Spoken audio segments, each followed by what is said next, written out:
What do you think about equipment that's designed and manufactured in China? Well, today we have a new Wavemaker product by Jebao and we're gonna find out.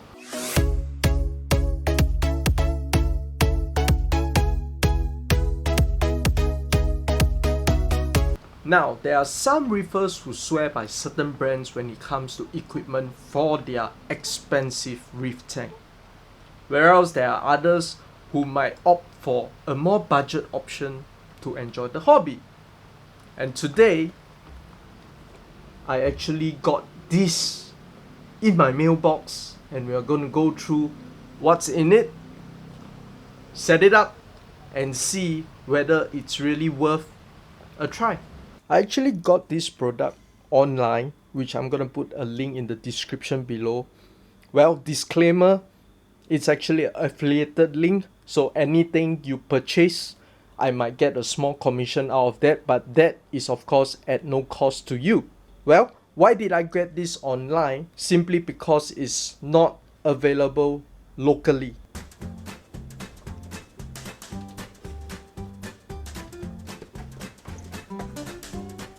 Instruction menu, converter for UK plugs, power adapter,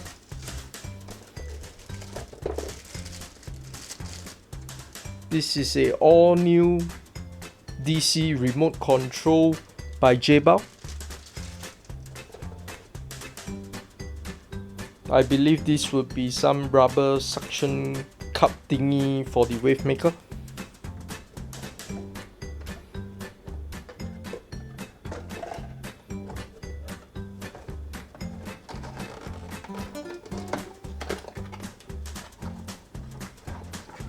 And this is the all new Jebao MLW20.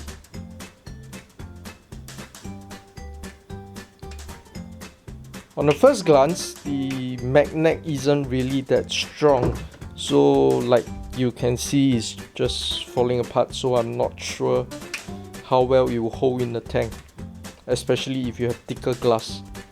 And there you have it, the unboxing of the new Jebao MLW20 that's rated for 10,000 liters per hour. Let's download the app and see how the connection and setup goes. I think setup is pretty straightforward. As you can see here, the power cord I actually connected to the power extension, so we just connect it here. And next will be the Wavemaker to the port over here, and it only fits one way. If you can see, there's a notch here to fit into the protruding notch over here.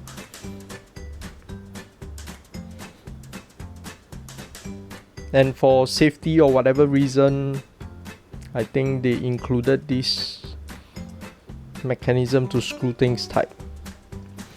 Now, I finally figured out what is this for, because it's pretty new to me. I have been using a gyro and not a Wavemaker like this.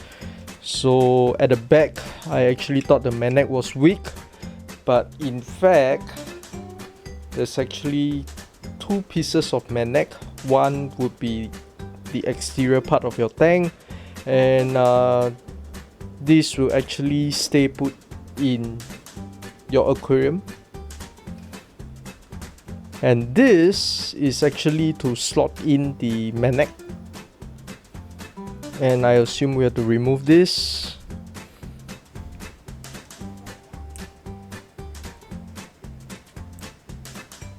There you go. And now you can actually adjust your Wavemaker in the tank at a certain angle you want the wave to be,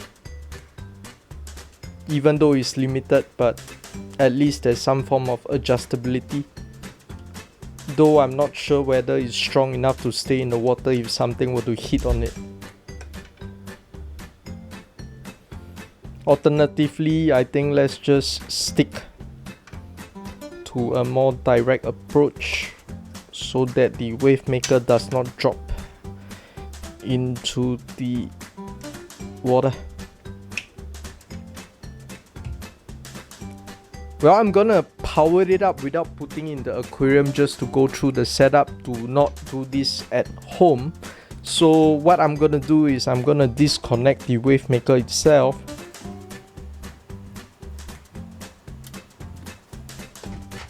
And try to connect to the app that we just downloaded. So interestingly, it managed to power up without me trying to connect the actual Wavemaker to the connection port. So I guess there's no I don't know, software mechanism to check whether the Wavemaker is faulty or not. Well, that being said, let's try to connect and see how it works. So while trying to set it up, apparently there is some error checking by the software that says error.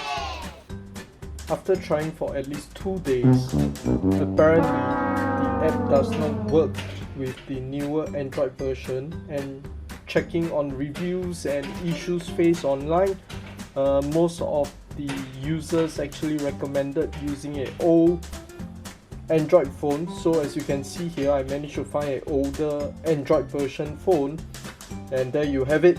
It is able to connect to the Wi-Fi.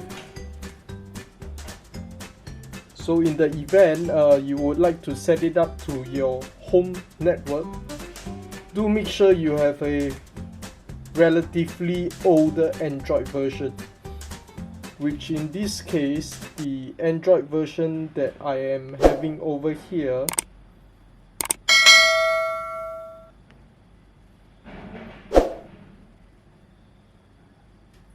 is actually an Android 8 device. Now that it's connected, all you have to do is select the palm to ensure that there's a tick at the side, and just confirm to add. And there you have it. The setup is done. So let's have a look on what's inside. Now the good news is, after I've managed to set it up using an older Android version, when I reload the application on my current phone, it seems that it is synced into the account, so I'm able to access it. As you can see here, a simple click will actually switch off the Wavemaker, followed by a single click again, and we'll switch it back on. To configure the Wavemaker, all I need to do is press and hold. We go into this configuration mode. At the side here, you actually can rename or delete the Wavemaker or device. To further configure, after playing around, it seems like I have to click and hold on any of the buttons below in order to go into the configuration. So starting off with the menu, it comes in a few configuration mode. Firstly, constant speed, feeding mode, which you can specify the duration.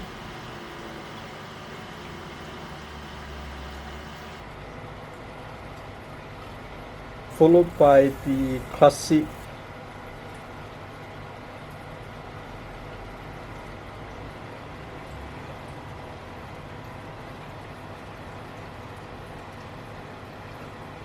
we can actually choose the frequency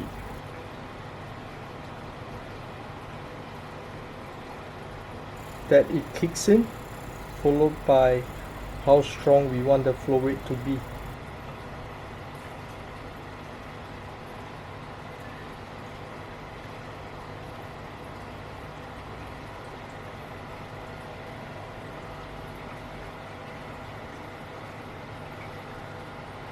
Sine mode,